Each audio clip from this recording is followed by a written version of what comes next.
Please join me in welcoming Dr. Temple Grandin.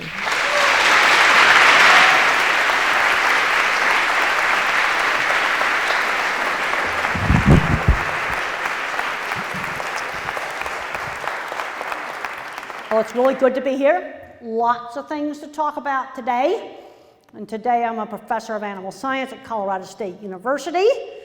And when I was a little kid, when I was 3 years old, and I was raised right in Dedham, Massachusetts, really close to here, is I was really lucky to get into really good early educational intervention. I cannot emphasize enough.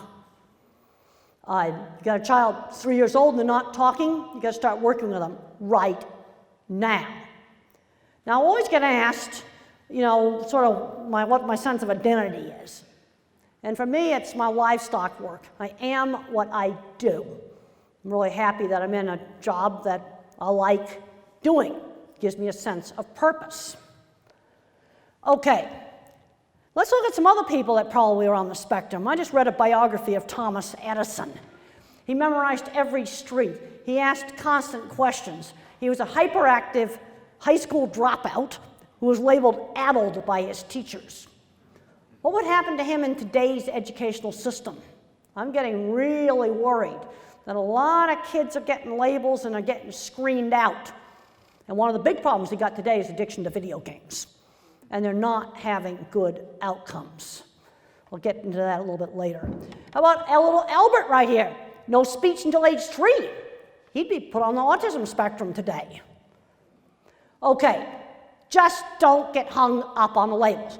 Now people are going out and doing genomic analysis, and they're going, oh, I got chromosome deletion, blah, blah, blah, blah. I've got, something, SNP repeats, blah, blah, blah, blah, blah. You know what? I really don't care less. If you got a kid who's not talking, little kids, you got to work with them. You got to work with them. It's just like the research that's been done on stroke patients. You can't move your arm, you got to work on trying to make the arm move. Then maybe you got a chance to maybe make it move again. Because if you don't work on it, it's never going to move. And over the years, psychiatrists have kept changing the definitions of autism. Nobody changes the diagnosis of tuberculosis. You've either got it or you don't. But the problem that you got with autism is it goes this huge big continuum from Einstein, half the programmers in Silicon Valley, to somebody that has much more severe problems. You see, the diagnosis is only half science and half doctors squabbling in conference rooms. A little while back, 20 years ago, to be labeled autistic, you had to have speech delay. You had to absolutely have speech delay. Then in the early 90s, the DMS-4, they put Asperger's in there. Socially awkward, problems with recognizing faces and social expressions with no speech delay. Then in 2013, with the DSM-5, they merged it all together. So now you've got a big, gigantic mess. And the thing is when kids are little and not talking, they can all look really similar. A good teacher knows just how much to push. But you got little children that are not talking, don't wait a year for a diagnosis. Yeah, it'd be nice to have a diagnosis. But you got to start working with that kid and working with them right now.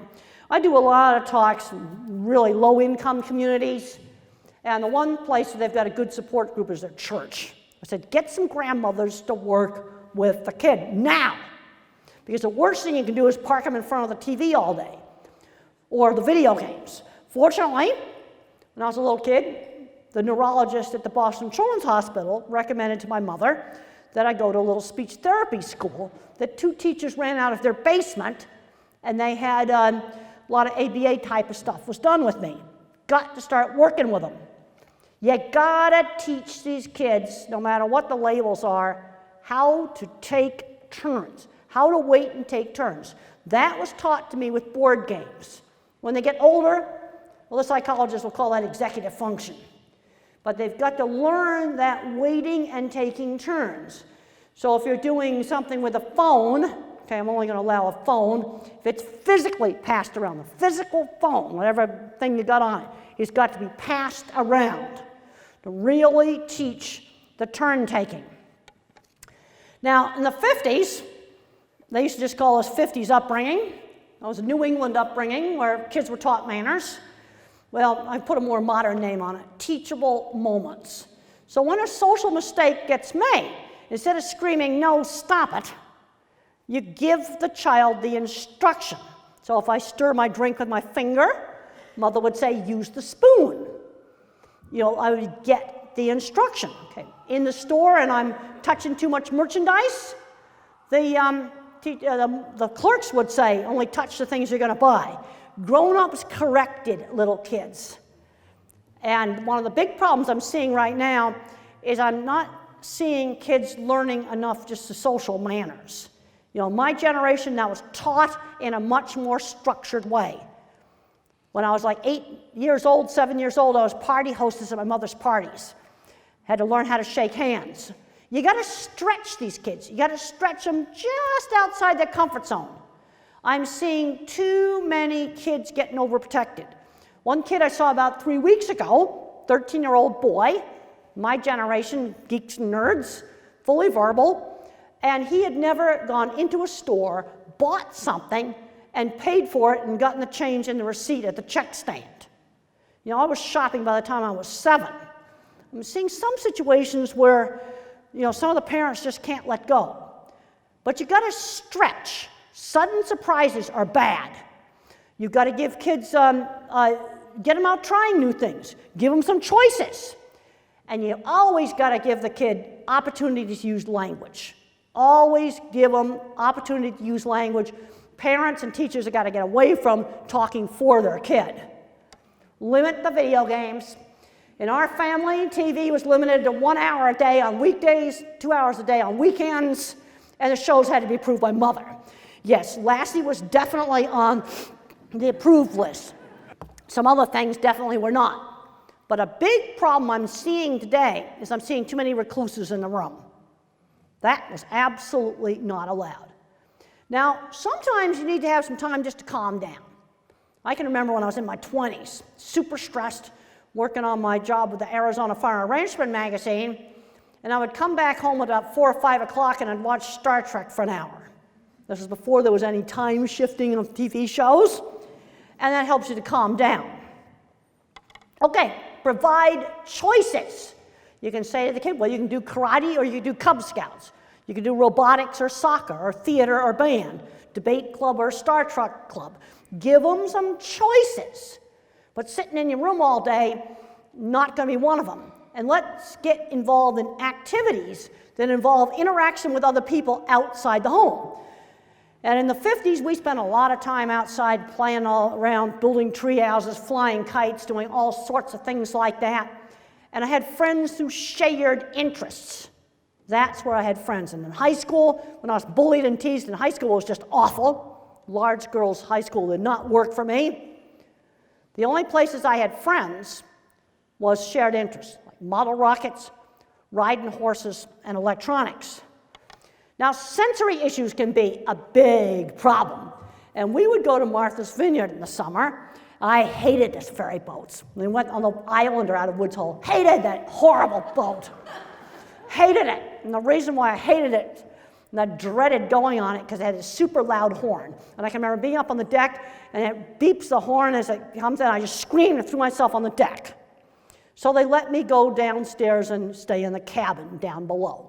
There's some sounds like that where you just, or now you might let them wear headphones for when the horn's likely to blow.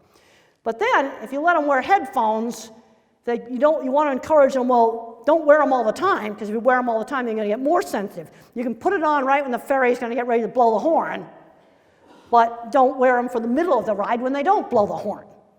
Okay, you give the child or the adult some control over the exposure to it. But if you wear headphones all the time, they will make you more sensitive. So they got to be off when you're in the more quieter environments. I still have trouble hearing clearly when there's a lot of background noise. I don't hear very well. Okay. Dr. Bronson Crothers at the Boston Children's Hospital thought I was, they wanted to check out some things. So back in '49, the only things they could check out was EEG for epilepsy, that was negative, and to make sure I wasn't deaf. So I had a normal auditory threshold, but that doesn't tell me anything about auditory detail. That's the ability to hear hard consonant sounds. So when they worked with me, they slow down when you talk to these kids, and enunciate the hard consonants. So my speech teacher would hold up a cup and go, cup, then she'd go, cup, and she'd go back and forth between saying it slow and saying it fast. Some individuals complain of a hearing cutting in and out like a bad mobile phone connection.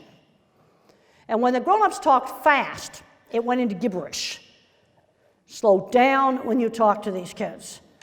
And then you have the echolalic kids that memorize all these movie scripts. In this movie, Life Animated, he started using, he learned the movie scripts. So what you do is you take movie script phrases, try to work them into real conversation, because they got to learn that the words actually mean something. Sometimes they can be yakking out movie scripts, they don't know what it means. Another big problem is attention-shifting slowness. And one of the big mistakes that's made is not giving the child time to respond. It's like a slow computer. It takes time to load the web page. You got to wait for it to get loaded. Attention-shifting slowness. This really shows it. Put eye tracking software on people with autism, people with some other problems, and while they're looking at a movie, look at how many times the yellow line looks back and forth between the eyes. And the person on the spectrum is looking at the mouth because of the attention shifting. They're trying to lip read. It's an attention shifting problem. And some of the problems with attention shifting also affect some of the social stuff. It takes longer to process. Give the kid time to respond. When I was 5 years old in kindergarten class, we had a little workbook where I had to mark down all the pictures that began with B as in beautiful. So I marked a suitcase down for B for bag. And it was so frustrating because the teacher didn't give me time to explain that in our house, suitcases were bags. Super frustrating. It just didn't wait for me to respond. Now, other individuals, various labels, get problems with image breakup. I don't have this problem. But there's some people where the image breaks up, sort of like, an impressionist painting. Same way that image can break up somebody that has a migraine headache. Imagine if this is what your vision was like. That'd be a real mess. See, back here in the back of your head, you got circuits for shape, color, motion, and texture. They got to work together. And there's something wrong with these circuits, and they're not working together. You can get distorted images. So how do you know if kids' visual system's working? First of all, the eye exam may be normal or almost normal. This is the kid that will tilt their head like this, look out the corner of their eye, and may be terrified of escalators. And if you have the old-fashioned fluorescent lights, they're going to hate the old-fashioned fluorescent lights. Often they'll do a lot of eye stims, and they'll be attracted to visually stimulating things. If you have a kid that can't read for various reasons, ask them if they ever see the print jiggle on the page. Now, I want to make it very clear. This does not explain all dyslexia. It only explains a subgroup. And one of the big problems with sensory problems is they're so variable. One kid who's dyslexic will have this print jiggling problem. Another one will not. One kid will be sound sensitive. Another kid is touch sensitive.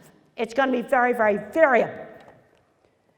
Here's some simple things that might help a kid who sees the print jiggle on the page. Try putting different pastel papers, the print is reading materials on. Maybe try putting different colored backgrounds on the computer. But there's some individuals that if you print their work on gray paper, tan paper, lavender, light blue, all the pastel colors, then the print will stop jiggling.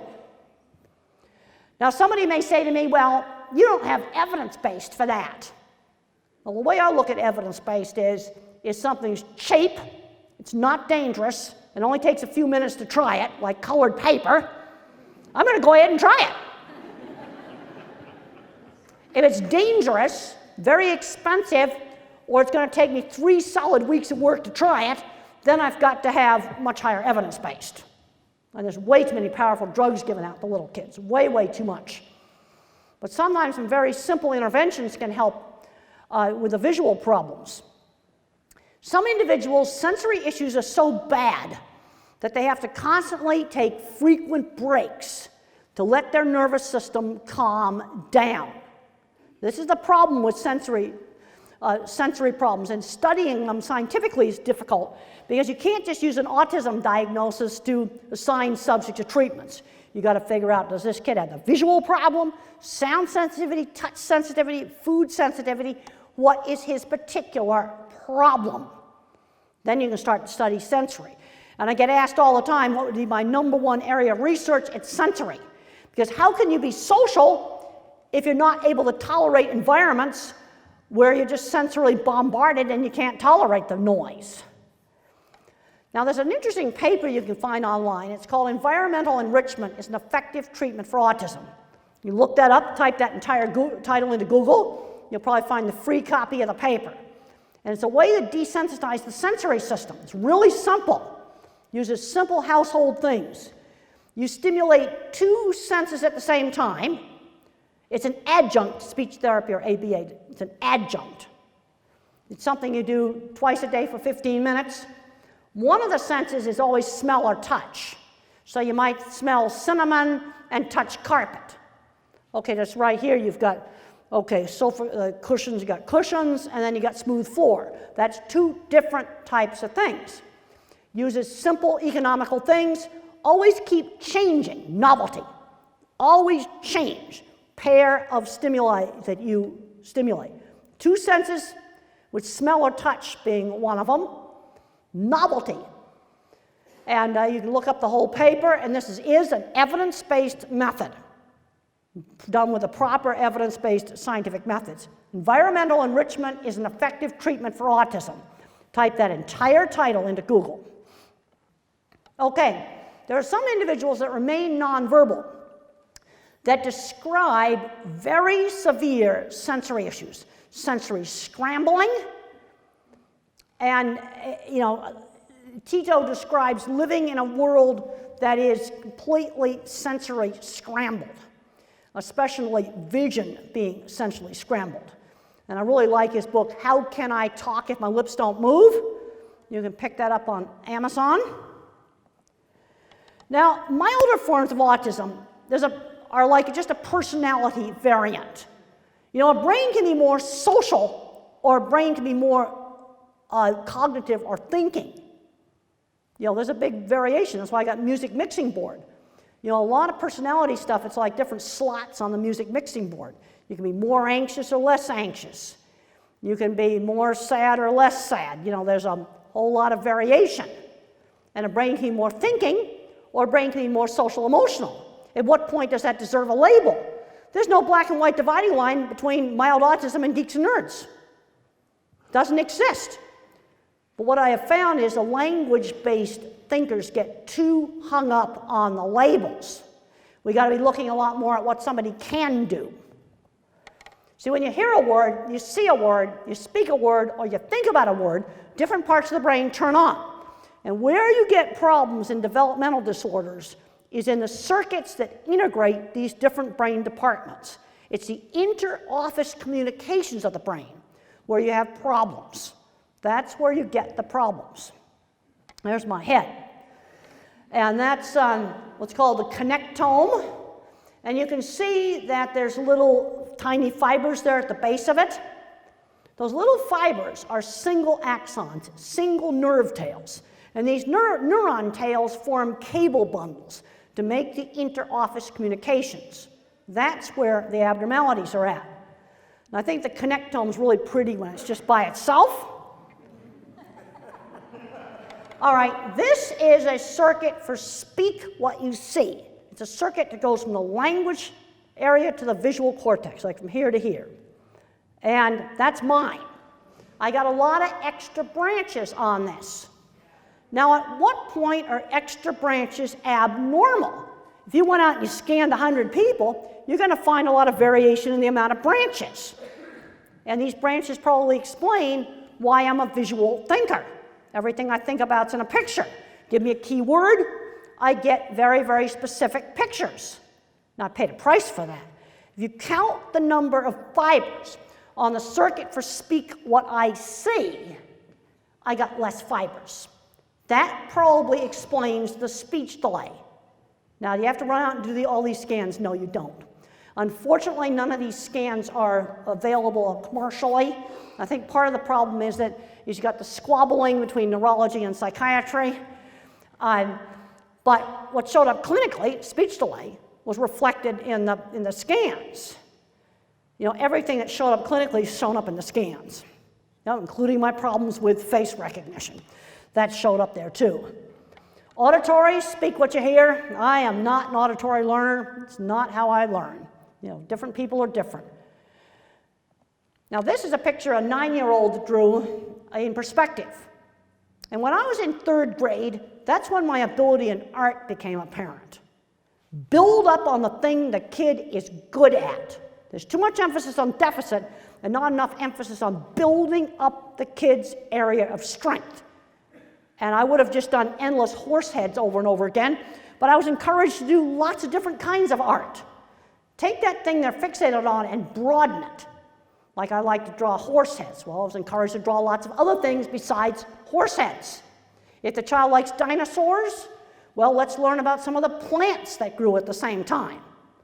Broaden it out. Let's learn about just some biology of plants and animals. That can be linked into an interest in dinosaurs. Ability in art was always encouraged.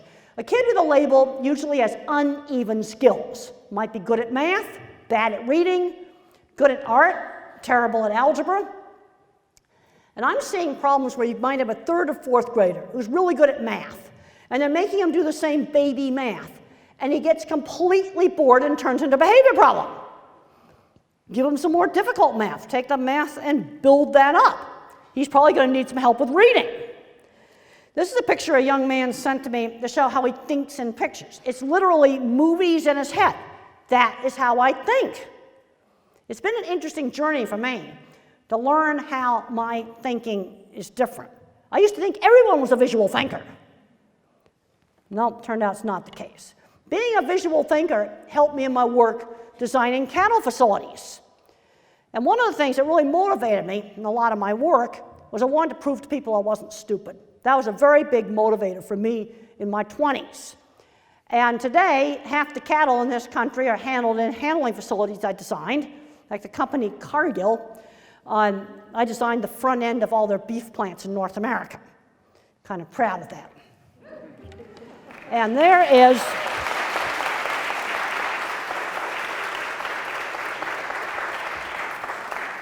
and this is a replica of one of the systems I designed for the dip vats that was made for the HBO movie. And I started my career in construction. Now, it's the beginnings of some of my jobs back in the 70s. And what I've found for a long time in my life realizes how much being involved with a skilled trade like construction affects how I think. It's all about getting jobs done. You finish jobs. How do you get it done? And in working on construction projects, I worked with a lot of quirky, kind of different skilled tradespeople that I know would be diagnosed on the spectrum today. And the meatpacking plants right now are having a real problem on finding people to fix things in the plants. I notice all the fishing boats here. A lot of complicated stuff on those boats. I bet you they're having trouble finding people to fix all that stuff. Yeah, because they're playing video games in the basement instead of doing stuff with fishing boats. And the meatpacking plants are all hiring right now for mechanics. There's a huge shortage right now of diesel mechanics for trucking firms. You know, and I've had people say, well, that's going to get replaced with robots. I go, yeah, not anytime soon.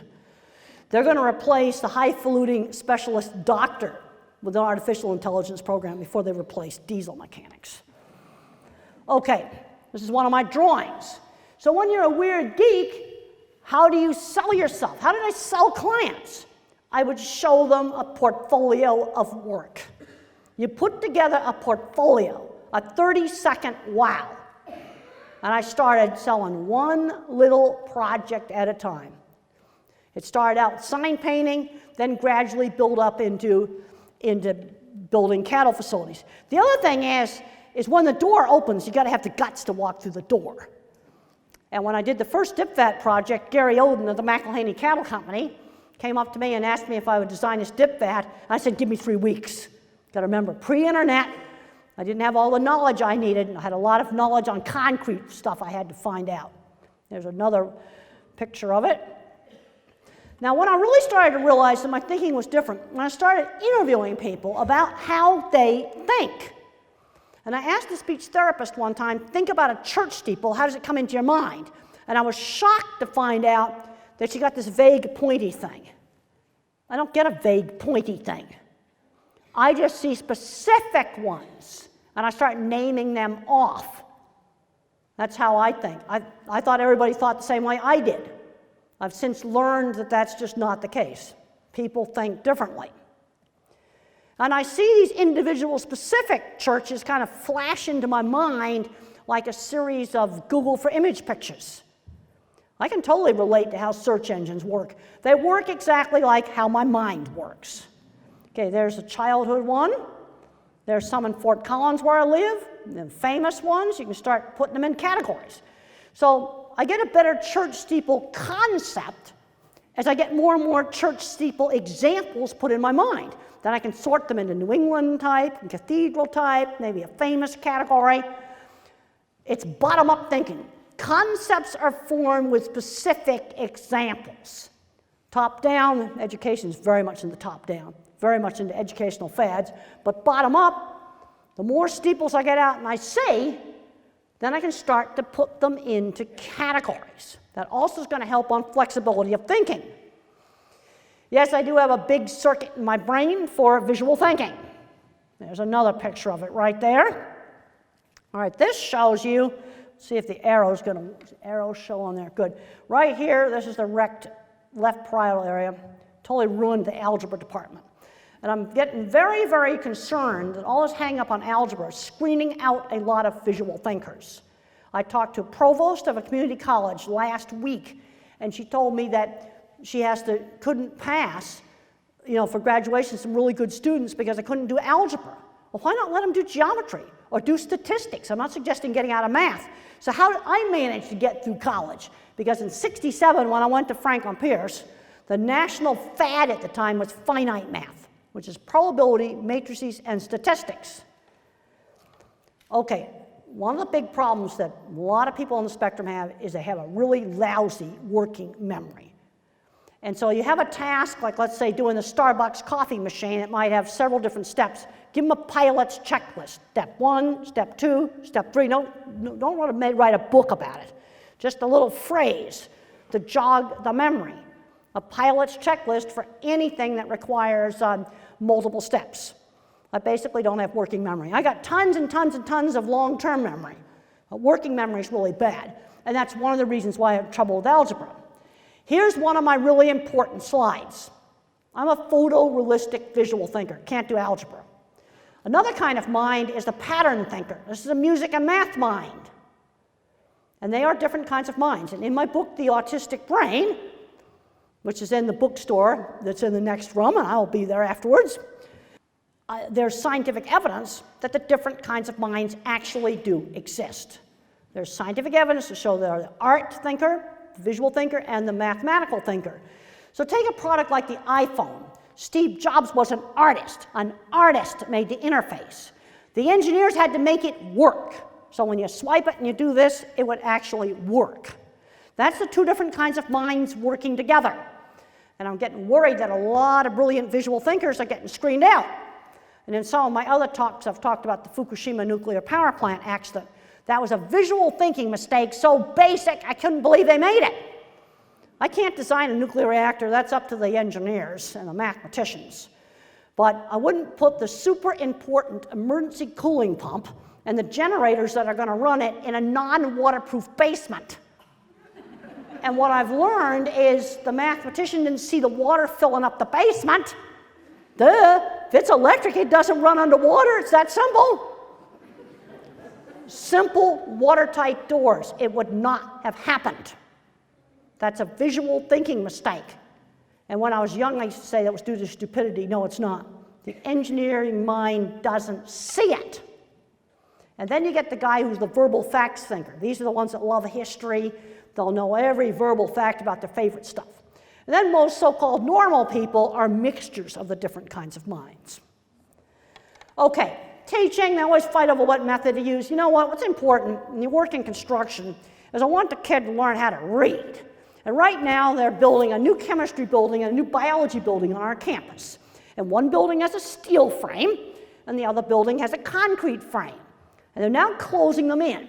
And when they get done, they're both going to be beautiful. And it doesn't matter what kind of frame they got. It doesn't matter. They're both going to be beautiful buildings. Well, that's the same way it is with reading methods. You can do phonics, you can do whole word, do whatever. The bottom line is, if he can't read USA Today, he can't read. And this brings up another thing. I'm getting very, very concerned that even the so-called normal people are not reading deeply. I'm just horrified. Nobody seems to read news anymore. Math. I'm seeing stuff where I had dinner a month ago with a third grade teacher who got in trouble with her principal for teaching borrowing and subtraction. I don't know what they're teaching in math these days, but I talked to college students a month ago that don't know how to find the area of a circle. And when I showed them how to find an area of a circle, they thought that was the coolest thing they'd ever learned. And I'm not suggesting throwing away the new method, but don't throw away the old method. Teach both.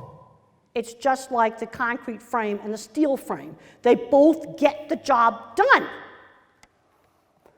Okay, there's different ways you can do even the algebra stuff.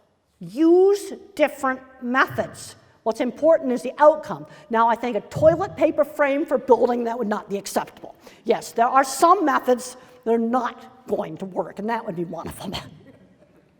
Okay, you want to find really cool math lessons? Use Google image search. Use Google image search. You will find really cool math lessons that you won't find just using regular word search. Things like geometry, trigonometry, symmetrical fractals, look that up, very cool. You'll find all this cool math stuff for the kids that are the more visual thinkers. Okay, we give you a glimpse into the mind of the pattern thinker. This is not my mind.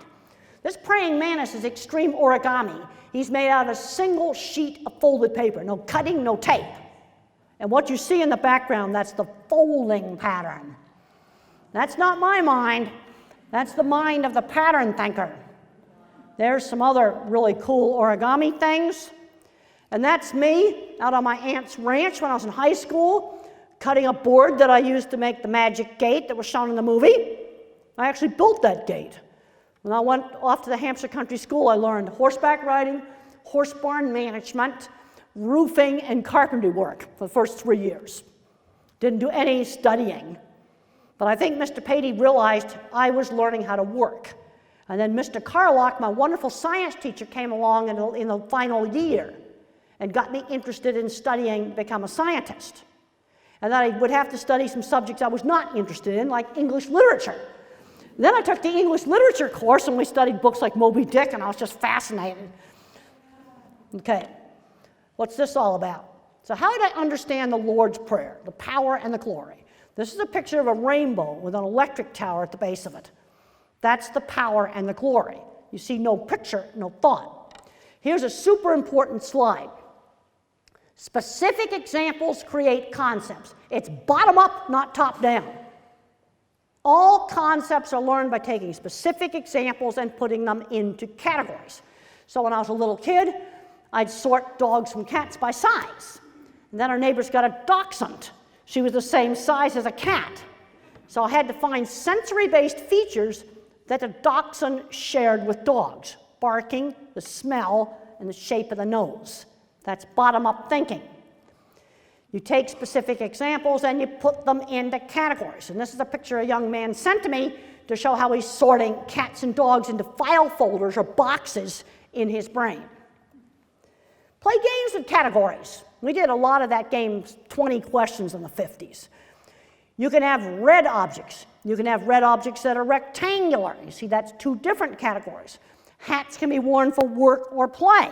You can play games with categories, because learning categories is the beginning of concept formation.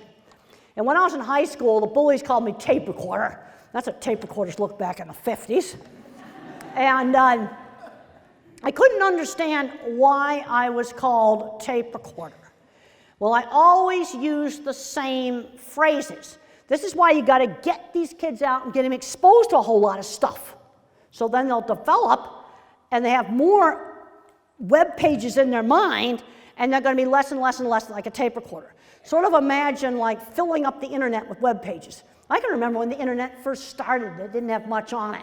Then gradually it got more and more and more stuff put on it.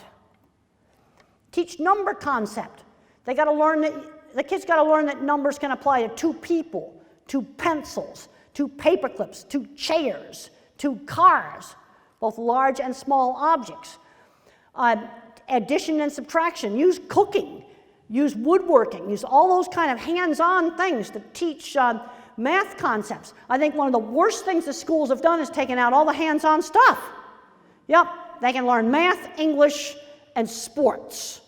Doesn't really prepare them very well for the workplace. And some of the most funnest stuff I ever did was working on building construction. We'd sit around and we'd talk about how to build stuff, and then we complain about the stupid suits in the office. Always got to do that. And then how about teaching fractions? There's some mathematicians that said you should not use a pizza to teach fractions. But for the visual thinking, I got to use the pizza first to understand the concept of half of it, a quarter of it. Then you can show me the number line. But I'm not going to understand the number line until we've done the pizza first. Then I'm going to understand it. Position words. You've got to use many different specific examples to teach concepts like up, down, in, beside, on. I walked down the stairs. The plane went down and landed. I put a cup down. I lie down on the bed. You've got to do similar sort of things for words like in, on, all those kind of words. I was more interested in looking at things than looking at pictures of people. As I said before, a brain can be more cognitive, or a brain can be more social emotional. And 2 years ago, I read an article about wolves and dogs. Why are they different? The wolf is more cognitive. And if another wolf's opening up a puzzle box full of food, the wolf pays attention and opens the box. But the domestic dog's so busy looking to us to help it, it doesn't pay enough attention. It's more social emotional. You see, at what point is this just normal personality variation? Just sliding the switch back and forth on the volume control mixing board. Make friends who shared interests. 4-H and FFA, great activities. Maker community groups where you get to do things with 3D printing. Get the kids involved in shared interests. And if they're kind of reclusive, give them a choice. Okay, you can do Boy Scouts or you can do FFA. But you're going to do one of those things. Staying in your room all day is not going to be one of them. And the big problem I'm seeing now, and it's gotten really bad in the last 5 years, is parents being so overprotective, they're not learning basic skills that I learned when I was 7 years old. Okay, don't overgeneralize when you're troubleshooting behavior problems. I am deliberately going to use engineering jargon. And then when we're trying to fix stuff back at the meatpacking plant, and we got a hydraulic system with problems, it's just blowing a hose. Well, it's hemorrhaging. We'll use medical terminology for hydraulic equipment, and we're going to use engineering terminology, not diagnosing. We're not going to diagnose it, we're going to troubleshoot it. Because I want to bust you out of the medical model box. And then when we're working on the mechanical equipment, I want to bust them out of, we're going to use medical terminology. Oh yes, you can have strokes, you can have hemorrhages, on equipment. Okay, the first thing you got to do, is it biology or is it behavior? A sensory problem is biological. Or maybe you have a nonverbal person whose tummy hurts and he can't tell you. You can get the person that can't process the rapid information. You've got to slow down. And I cannot remember long strings of verbal instruction. I would need a pilot's checklist to do the Starbucks machine. Employers often get frustrated. Well, I already showed him 5 times how to do the French fry thing at McDonald's, and he can't do it. A pilot's checklist, just bullet points. Oh, I can remember the frustration of not being able to talk. And sometimes I'd pitch a big fit just to get attention, or I'd pitch a big one just to get out of doing something. Oh, these kids are masters at that. Yeah, all the time I talk to the parents and they throw a hissy fit at school, but they don't throw one at home or vice versa. They know just where they can get away with it. Okay, hidden painful medical problems. Acid reflux, big number 1 in people that can't talk. Constipation, urinary tract infections, yeast infections, ear infection, a bad tooth. You got to rule this stuff out. It's very easy to do this. Here's your checklist right here. You got to make sure they don't have this stuff. This is probably going to cover 90% of the painful medical problems. But there's been horrendous cases where an individual died from appendicitis because it wasn't diagnosed in time, or troubleshot in time, let's put it that way. Okay, 50s upbringing really helped me. Turn taking and conversations and activities, being on time, pound it in, pound it in. Yes, and I had to sit through family activities I didn't really like church was one of them. I thought it was boring, boring, boring. But this gets back to learning the concept of turn taking. And you're going to have to do stuff the whole family wants to do. I was party hostess at mother's parties starting at about age 7 and saying please and thank you. And if I forgot to say please, mother would cue me. You forgot to say please. This was old-fashioned 50s upbringing. And no matter where kids went, grown-ups corrected little kids, no matter where you went. And some of the kids that are on the milder end of the autism spectrum today, I think they're doing worse because they're not getting this old-fashioned 50s way of teaching it. You've got to work with these kids like they're in a foreign country. For example, in China, this is rude pointing in China. You point like that. I have no way of knowing that unless somebody tells me. Every social skill has to be taught, just like training somebody for a foreign country. Parents and teachers need to work together. Mother and Mrs. Deach, the teacher at the Dedham Country Day School, worked together. Temper tantrum equaled no TV for one night. And the rules were very consistently and quietly enforced. And when I was pitching that big fit, they didn't scream at me and say, we're going to take TV away tonight. They just wait until I got all nice and calm, and they just say, you know the rule, there'll be no TV tonight. Teaching social skills, shaking hands, ordering food in restaurants, table manners, shopping, doing chores. Little kids, their age, 8 years old, 9 years old, they need to be doing chores. Middle school, they need to be doing things like church jobs. They've got to learn how to do a task outside the home on a schedule. And the minute they're 16, they're going in the regular economy. They need to learn how to work before they graduate my school. I want to get rid of the transition. I want to get the transition done before they graduate, possible. But on the other hand, it's never too late to start. When we were little kids, we did all kinds of free play where we had to negotiate. Yes, and the next door neighbor's kid was really bossy, and she usually got away. Being eccentric's fine. It's fine to be eccentric, but you can't be a rude, dirty, hygiene. Yes, I had a boss that slammed down the deodorant, just like the movie showed, and said, you stink, use it. That happened. It's okay to be eccentric, but you can't be a filthy, dirty, rude slob. And these are the guys that run the control room for the Mars rover. Got the guy there with a mohawk. I got to go there. I got to sit in the rocket scientist chair. That was very cool. Okay, it's okay for geeks to cry. I got kicked out of 9th grade for fighting. I threw a book at another girl. Now, I was thrown out of school for that. And when I went up to Hampshire Country School, I got horseback riding taken away for 2 weeks for some very serious fist fights in the cafeteria. And then I switched to crying. When they shut down the space shuttle, the scientists cried on 60 Minutes. It's okay for geeks to cry. And I've had moms say, well, my 16-year-old boy cries. I go, good. He'll stay out of jail. Good. And I had lots of times where I got really upset when I was at the meat plants. So I'd go hide in the electrical room, or I'd go hide underneath the stairs. I had places where I'd go and cry. I did not do it in the bathrooms because people would see me in there. Okay, this is the rule system I still live with today. If you want a civilized society, you can't have people doing really bad things like wrecking buildings and robbing banks and killing people. Then you have the courtesy rules. They help people get along. Then I have this very special category. It's called illegal but not bad. This is where we figure out how to get out of the algebra requirement. This is where I put a 13-year-old in the cash economy and teach some working skills. Because we got to get this job done.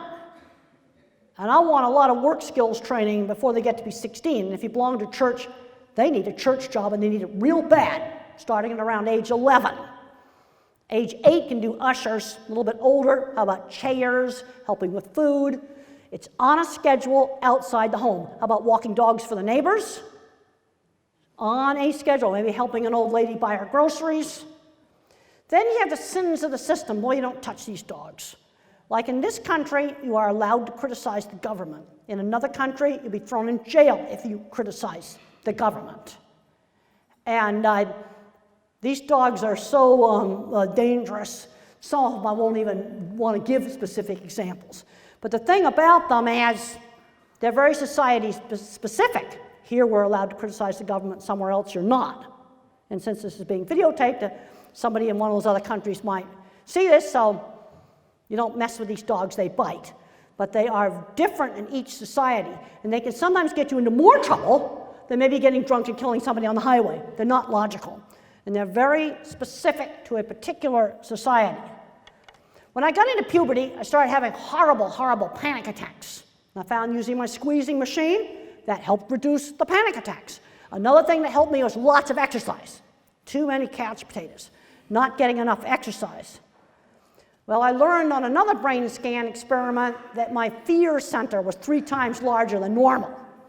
Visual thinkers tend to be panic monsters. I worked with a lot of great artistic designers. Yeah, they're all on Prozac. And I'm taking antidepressants. I've been taking them for years, since 1980, and they control the panic attacks. A low dose of antidepressants, very low dose, can make the panic attacks stop. And I talk about that in my book, Thinking in Pictures. And the mistake that gets made when using antidepressants for anxiety is too high a dose. Throw the label away. Half the time the doses are too high. And if you give too high a dose, you will get agitation and insomnia. I've had parent after parent say, oh, we did great on a low dose, we doubled it, it was horrible. No, when you use it for anxiety, it's really low doses. That's all explained in Thinking in Pictures, and even though it's 20 years old, it's still accurate. And you can use the old drugs, they work just fine. The new stuff's just what they call in the industry a patent extender. Yeah, tweak the formula a little bit, rip everybody off on it. And there's a rear view of the squeezing machine. And here's a therapist working with pressure. Now the thing about some of the sensory therapies, kids are different. One kid will be a pressure responder that really gets calmed down by deep pressure. Another kid, it's not going to work. This is one of the problems in sensory issues. They are so variable. Some kids respond to swinging. Other kids don't. And here's a kid with a weighted vest. And if you go and look up some of the scientific papers, it'll say it doesn't work. Well, the problem is it only works on a subgroup. And they are the kids that seek pressure. And then it works on them. I think it's important to get these kids that don't want to be touched to like being hugged. That's actually easy to desensitize. Just remember, deep pressure is calming. Usually light tickle touches are not good. Okay, elementary school life skills training. Party hostess at my mother's parties. Selling candy for charity. And shopping by myself. I got 50 cents a week for allowance. Starting at about age 7, I knew exactly what I could buy with that. 10 candy bars, 5 comics. But if I wanted that 69-cent airplane, I had to save for 2 weeks. And these little cheap trinkets, like those little cheap little airplanes, balsa wood airplanes, comics, and candy bars, well, they never bought those things for me. Those little trinkets I had to get with my allowance. Then my sister and I would save for an entire month so we could blow our money at the county fair. But that taught some basic things about money. Work experience. 13, mother got me a sewing job, cash economy. She just found a freelance seamstress, and I was put to work hemming dresses and taking them apart. 15 years of age, I was cleaning horse stalls. 16, I was out on my aunt's ranch. I was also doing roofing at 16. I'd got to be 18 now for that. Sign painting started about 17, freelance sign painting, that kind of stuff you can do younger. Then I had a research job, internship, where I worked at a research lab, and I had to rent my own house with another lady, and mother and the school set it up. These things were just set up in the neighborhood. Okay, when I was at Hampshire School, I wasn't studying. This is the sort of stuff I was doing, really learning carpentry skills. And then when I was getting my master's degree in animal science, I was painting signs at the Arizona State Fair Carnival with really dumb things like the Himalayan monster. Really, really, really stupid exhibit. And it was a wax dummy in a freezer chest full of ice is what it was. Completely stupid. So how did I get that job? I showed an old sign painter my portfolio. I showed off my work when I was learning super important work skills for freelance work. And there I am with my truck. That's in the early 70s. Okay, tasks outside the home, walking dogs for the neighbors, fixing computers, selling artwork and crafts, volunteer jobs at the church or community center, farmer's market, volunteer at an animal shelter or pet store. So lots of times you can start that before 16. Then sometimes we just got to do an illegal but not bad. And I don't recommend roofing for that, because if we get hurt, you get in a ton of trouble too. But how about some friend's retail store? Then the kid's big, cash economy at the retail store, because we got to get this job done. Because what worries me, especially on the fully verbal end of the spectrum, is I'm seeing kids doing worse today. And right now, all the people in the maintenance departments at the big packing plants that I work with, they're all retiring now, and they are hiring, and they are desperate for mechanics. And some of the most fun stuff I ever did was some of the stuff I did on construction. Get kids involved with robotics. There's all sorts of things around.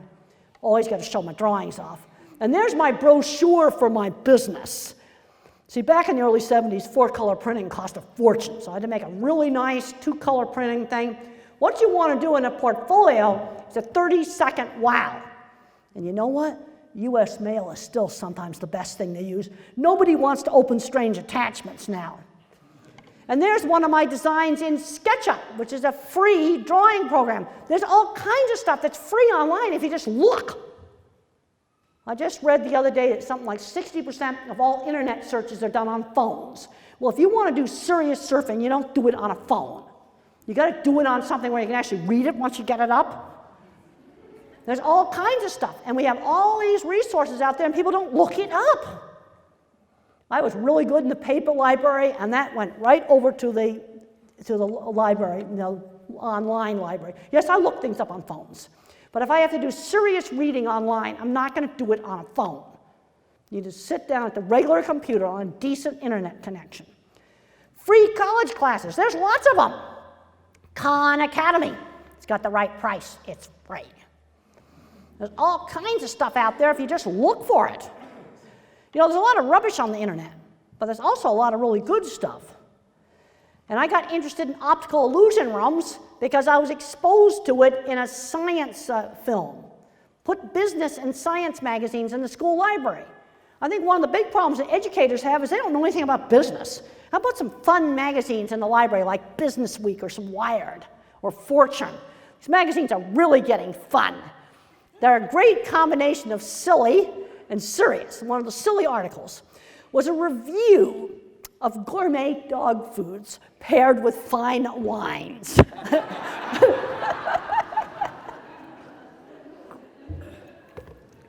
Yeah, I thought that was pretty funny. And there's the movie crew. There were people on the spectrum all over that movie crew. And how did they get those jobs, like making scenery? They knew a friend. The back door. The back doors are there. Problem is you don't see them. Okay, if your kid's good at art, put his art on your phone. You need to be carrying the portfolio, always. I talked to a guy on the spectrum. He was a graphic designer, and I said, where's your portfolio? Why is it not on your phone? You put it on your phone. You always want to have it. I carried a big folder around. And there's the plant where I got started, where I made my own internship, my own unpaid internship. I went over there on Tuesday afternoons. Tried the front door, that didn't work. The back door did work. I was wearing this shirt that I hand embroidered. did some of that embroidery while I was up at Hampshire Country School, hand embroidered that shirt. I was wearing it at a cattle show, and I met the wife of the plant's insurance agent. The back door. I was wearing my portfolio. All right, finding mentors. Mother was the first one, and she knew how to stretch me. She pushed me just the right amount. Great elementary school teachers. Mr. Carlock, my high school teacher. Ann at the ranch, and then Jim, a contractor, seeked me out because he found out I was good at drawing. You know, mentors will find you if you're good, but you got to get the work out there. And a lot of these kids are too afraid to make mistakes. I was making bird kites when I was a kid and flying them behind my trike, and believe you me, many of them did not work. I had to experiment and experiment and experiment. Yeah, you can learn from mistakes. It's not the end of the world. Visual thinkers like me. I do industrial design. See, there's two parts to designing things. There's the art side, the industrial design, and then there's the engineering side of things. There's all kinds of things you'd be good at, especially hardware stuff. AV technician, photographer, animal training, you know, doing drafting and artwork, all kinds of stuff.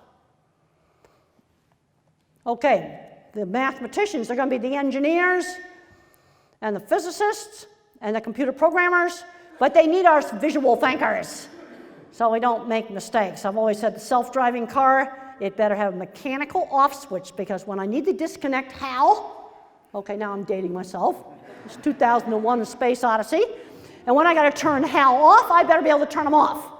He had to be turned off by yanking out his memory cells. I want something where you just turn him off. I got to have a mechanical brake, that's hacker-proof, and I've got to have a way to steer to get off the road.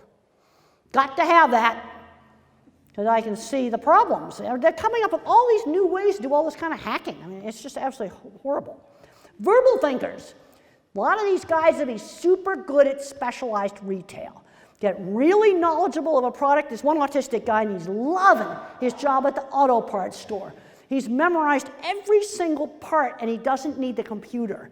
They love him. He can find any part, like the car repair shops call him up and says, oh yeah, we've got 2 of that part, and then he just goes and gets it, and then he orders more on the computer, and he's doing half of it in his head. We got to start looking at what they can do. And how about people that might be nonverbal? Let's find stuff they can do, because they know the difference between real work and fake work. And I just had a very nice talk, and I'm very bad at remembering names in the farm community, people with a lot of different kinds of developmental differences working there, milking dairy cows, growing their own food, selling arts and crafts. That's real work. They know the difference between something that's real and something that's not real. Okay, how do we evaluate a treatment? We want to talk a little bit about medications. Risk versus benefit, cost versus benefit, evidence of effectiveness. It's not a very good risk versus benefit to give a powerful drug to little kids with very bad side effects. That's a horrible risk versus benefit. And there's way too many drugs given out to little kids like candy. But then on the other hand, I'm taking a low dose of an old-fashioned antidepressant that saved me. I've been on them since 1980. They absolutely saved me. And they're also not very expensive either. Okay, try one thing at a time. I don't care if it's a supplement or it's a medication. Try one thing at a time so you can figure out what works. And don't be vague about it. What exactly did it do? A medication, to be worth the cost and the risk, needs to have a wow factor. Obvious. Wow, this really works. When I went on the antidepressants, it was obvious that it worked. And if somebody's on a cocktail of garbage and you got to get them off of some of the stuff, take them off slowly, one at a time. Be careful switching brands of generic. They're not bioequivalent, no matter what they say. Don't be shopping around. You find the white pill from Walmart works, then use that one. And don't expect anything to give you 100% control, because it won't. It's just sort of some good basic principles. Here are some good books you can get on medication. The Hope for the Violently Aggressive Child mainly works on blood pressure medications, things like beta blockers, alpha blockers, for controlling anxiety and aggression. Okay, special diets, I get asked about that all the time. They help some individuals, not everybody. Some I help with B6 and magnesium, exercise. There's also getting to be good evidence-based on omega-3 fish oil supplements. They are getting good evidence-based. Okay, how about the antidepressants? Where these can really work is for panic attacks, stopping constant fear. You know, where the fear system in the brain is just overactive. Prozac and Zoloft, probably pretty good first choices. I'm not a big fan of paroxetine. I'm getting too many memory complaints on that. But I want to emphasize, if you're taking paroxetine or Paxil and it's working for you, stay on it. Okay, you're on a med that's working just great for you, you read all this terrible stuff about it, and you've been on it for like 10 years, it's probably not going to do anything terrible by that time. You know, just stay with it. You don't switch stuff just for the sake of switching it. I've seen too many messes with that. Okay, how about the antipsychotics? Way too many of these given out like candy. You've got much more severe side effects. Now, obviously, if you're schizophrenic and you're hallucinating, yes, you need to take this stuff, definitely. Way too much is just given out. They're given out for sleep aid. No, you're going to get too much collateral damage giving that out as a sleep aid. But there are some situations where an exceedingly small dose of risperidol, very small dose, a homeopathic level of risperidol can prevent sound sensitivity. But it's such a low level that you probably aren't going to get any side effects. But way too much of this is given out like candy. Okay, the low dose principle applies to all the antidepressants and the atypical antipsychotics. Okay, blood pressure meds sometimes work really well for anxiety, much, much safer. The Army's been doing a lot of work with propranolol, old-fashioned blood pressure med, and using it to treat PTSD. Okay, anticonvulsant drugs or epilepsy drugs, where these work is when there's a rage attack that comes out of the blue. It's like a switch. It's actually a psychomotor seizure. And there's some situations with severe aggression that you would use risperidol. But if it's like a switch, where it just for no reason, you know, there's no stimulating environment or anything like that, boom, they have a rage attack, an anticonvulsant drug, an epilepsy drug, one of the ones in this class, will sometimes work. ADHD drugs, they make classical autism worse. You know, some of the Asperger's, the mild type of autism, and ADHD did the same thing. They're going to learn more and more about things genetically. But these diagnosis things are not precise. You know, maybe in the future it will be, but now, as of right now, they are not precise. And I just heard a horror story where a person got put on a stimulant, was on it for 7 months, and it was totally awful.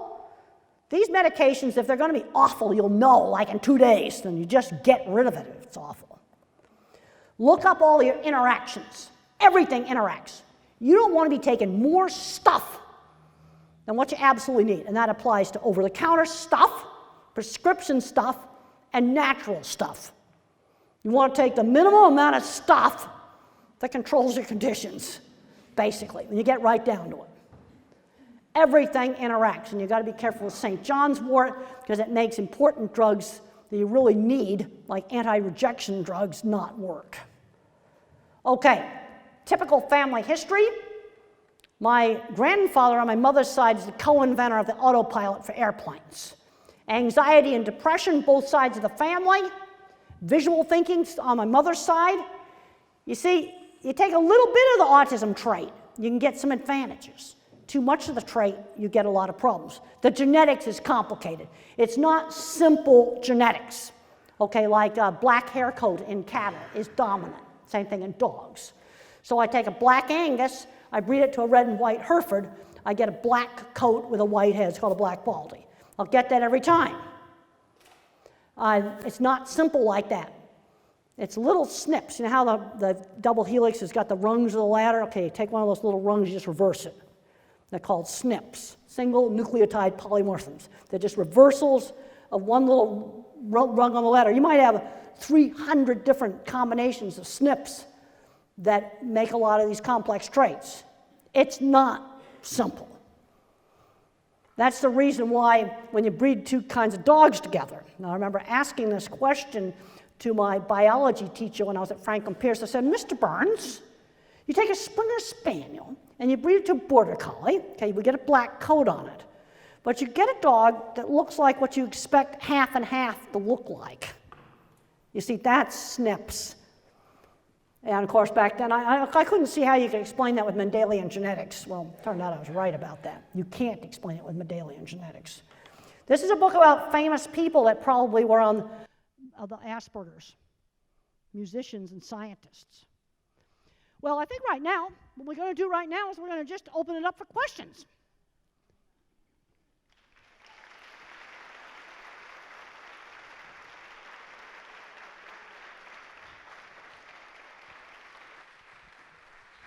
I always like doing the questions. I can take some question off the front right here. My question is, you have once spoken of the frustration of not being able to talk when knowing what you want to say. Do you believe there are ways of communicating what you want to say when you have trouble wording? My problem was when I was like 5 years old, is it took me time to get my words out. I had trouble getting my words out. So not being able to communicate was horribly frustrating. Like when I did that assignment, I eventually learned how to talk. Now there's other individuals that don't learn how to talk, but they may learn how to type on an iPad. And for teaching typing, it's really important to use a tablet, because when you type on the virtual keyboard, the print appears right next to the keyboard. So that solves the attention shift. Where if I type on this laptop, I got to look down and type the V, I have to look up to see it, because it prints up there on the top, attention shift. And that's why you need to use a tablet for that and not a regular computer. Because they've got to see, when they press the key, they'll see the print appear, where they don't have to shift the gaze. That's real important. But there's some individuals that are nonverbal that can learn how to type on a tablet. Or they can learn how to communicate with other communication devices. And that definitely needs to be provided. I wanted to ask about diet and the brain-gut connection with kids with autism. And I remember from the movie, you had a diet of a lot of Jell-O. You had gut problems. Well, I had colitis attacks, and I would eat the yogurt and Jell-O when I was in an acute colitis attack, and then wean myself off of that. Then when I went on to the antidepressants, the colitis cleared up. Because a lot of that colitis was caused by my nervous system being in a constant state of fright, even when there was nothing that threatening around. There are some individuals that were casein-free, dairy-free, gluten-free, wheat-free diets are helpful. I tried that, it didn't do anything for me. What helped me the most was the antidepressant. And there's some other kid where a casein and gluten-free diet may work. And a 3-month trial is absolutely the longest you'd ever have to try it, usually 1 month, to see whether it works. See, this is where things are so variable. You see, you get too much top-down thinking on these labels. And people ask me all the time, what do I do about autistic behavior in the classroom? Well, I don't know. Once the kids get beyond age 3, I've got to have a lot more information. Okay, let's say it's a 3rd grader. Oh, is he getting bullied? Is he having trouble with schoolwork? I mean, what exactly is the problem? He can't sit still. He's bothered by noise. I have to learn a lot more about him. And I find that people also overgeneralize about dog behavior problems. They'll say stuff like, oh, my dog's crazy. Well, I don't know what that means. Is he some little cute thing that's jumping on people because he's happy? Or some big mean Rottweiler that's tearing your leg off? Maybe those are both a crazy dog, but the way you would work with that to fix it is totally different. There's a tendency on this stuff to grossly overgeneralize, and the verbal thinkers and the educators are the worst at doing this overgeneralization stuff. Because the only place I can give you any kind of a standard answer is early intervention for little children, like 3-year-olds, maybe 4-year-olds that are not talking. I can give you a standard answer. Once I get older than that, I got to give me a lot more information. Say about Tourette syndrome? About the what? Tourette syndrome. Tourette syndrome? Oh, Tourette syndrome.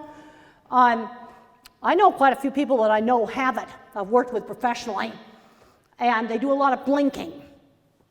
And they're in high up vice president level positions in corporations. They do a lot of blinking. And I can tell you why they do that. Because the really obnoxious tics, like the verbal tics, the tics that drive people crazy, they stop them from doing it. And what you're doing, Tourette's, is you can move the tic. And the reason they ended up blinking is they weren't allowed to do the other kind of tics. And so if you can change the tic to something like blinking, or maybe a little face flinch, I know somebody that has that, that's in a regular job, that's how you deal with the Tourette's. You know, sometimes you use medication, but you can move some of these tics, because a verbal tic really messes up your life. You know, even if it's not a swear word, it's just a noise that you make. But blinking, I've seen a bunch of them. And they're in good jobs, like a doctor, a manager at a food company. I know they've got Tourette's. They blink just constantly. Well, they didn't let them do the tics. Okay, I think a better approach is to let's work on trying to have a tic that doesn't bother people. I know you're giving a talk tomorrow about animal welfare, but I'm wondering if you could mention, is there the connection between autism and a connection with animals? So we know that animals can help people with autism. Well, what helped me is I'm a visual thinker. And of course, animals don't think in words. And one of my books, Animals in Translation, I explain how being a visual thinker helped me understand animals. You see, if you want to understand animals, you've got to get away from verbal language, because their memories are going to be sounds. And animals are really into the tone of the voice. You know, distress calls tend to be high-pitched into what they see. They can get afraid of something like a certain type of clothing associated with something bad, or maybe the sound of a vehicle that brings them the feed. That's a good thing. It's a sensory-based world. It's not a word-based world. You know, what happens, I think, on a lot of these things is people get way too single-minded on different approaches, way too top-down in their thinking. You know, once I learned how to talk, they didn't do ABA stuff. They didn't say good job every time I did something right. I was expected to be on time. I was praised for a really good art project. I was not praised for getting up in the morning. That sort of stuff was expected. Thank you. And I think some of the ones that object to the ABA is some of these kids are just forced into sensory situations they just could not tolerate. You know, that was another problem. You know, if they had forced me to stay on the deck of that ferry boat, I would have screamed for the whole entire trip. I mean, that horn was, I would have been screaming just trying to get me on the ferry boat. You know, I would have been screaming to get in the car to drive to the ferry boat. No, as I said before, you don't throw them in the deep end of the pool, but you got to stretch. Okay, we're going to go on the ferry boat, and you can go and sit in the cabin downstairs. That made it bearable. But you know what might have really worked? They'd taken me up to where the captain was and let me push the switch. Because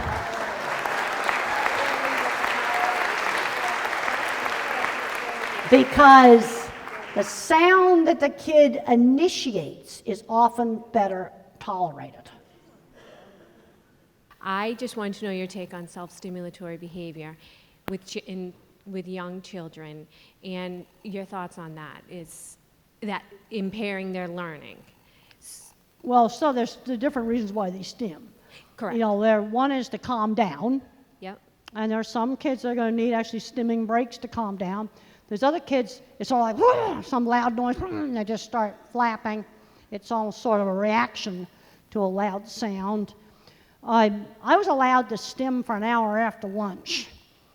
And then table wasn't allowed. Then there needs to be places where you specifically don't allow it.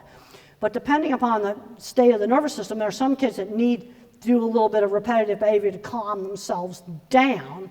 But there's other places where you don't do it. See, the problem is if you let a kid stim for 8 hours a day, the nervous system's shut down. Sure. You got to get it stopped for a long enough period to get some knowledge in. You know, it's one thing to take an hour-long stimming break a day. It's another thing to let a kid zone out for 8 hours. Right. And are they able to process during that time of stimming? No. It's like taking a drug. I can remember doing stimming. Uh-huh. And you shut out everything. Really? Yeah, it's like taking a drug. But when you stop doing it, it's a drug that wears off the instant you stop. It helps to calm you down, that's why you do it. But if you let them do it all the time, they're not going to learn anything. So there's some kids who might need a little stimming break every 20 minutes, and then you teach them something. I was the kind of kid where I was allowed to do stimming for an hour after lunch and then do some after dinner. And when I was really young, when I was maybe, first grade, I'd stim for that hour period after lunch. And then that morphed into a period where I made things out of cardboard, paper, and tape. And I did less stimming. Hopefully you can get them to kind of outgrow it, hopefully. But if they just allowed to stim all day or zone out on electronics, they're not going to go anywhere. Anyway, we've got to control the electronics. And as I'm just seeing really bad stuff. So having her Now, there's one place where I'm going to let them do electronics all the time. That's the airport. an airport. Okay, they can do it the whole time at the airport because I don't want trouble there. But other than a few places in church, no. This brings up another thing. When we had our meals, this was a sit-down time with the whole family, learn how to take turns discussing what we did that day, and we were not allowed to bring books or toys to the table. The TV was not in the dining room. It was in the living room. Because, toy dinosaurs or horses were not welcome at the dining room table. This was a time that the whole family sat down as a family and we talked about our day. And that's important for regular kids too. You need to have some family time together, 20 minutes, that's what we used to do, and you don't have any stuff at the table. And the parents need to put the phones away. Let's just put them away for 20 minutes. It's true. So her watching. Everybody needs to put the phones away. But being non-vocal, when she's sitting there staring at all of us, she's like, what are you doing? When we're all talking, I feel like putting her watching that Barney keeps her engaged in her point, in her world. But you're right, she will watch it all day, every day. That's the problem. I used to love to watch cartoons. There was something about how the lines moved that just hypnotized me. I remember one time going to a cattle convention. I really feel kind of stupid. It was a long time ago. I was a grown-up and I was a professor. And they had this stupid video of real cattle with cartoon mouths singing. And I kept going back to this booth and looking at this stupid video. And I'm going, why am I looking at this ridiculous video? It's an advertisement for a medication. Right. And there was something about the music and the way the cattle moved. It was like photographs of cattle and cartoons combined together.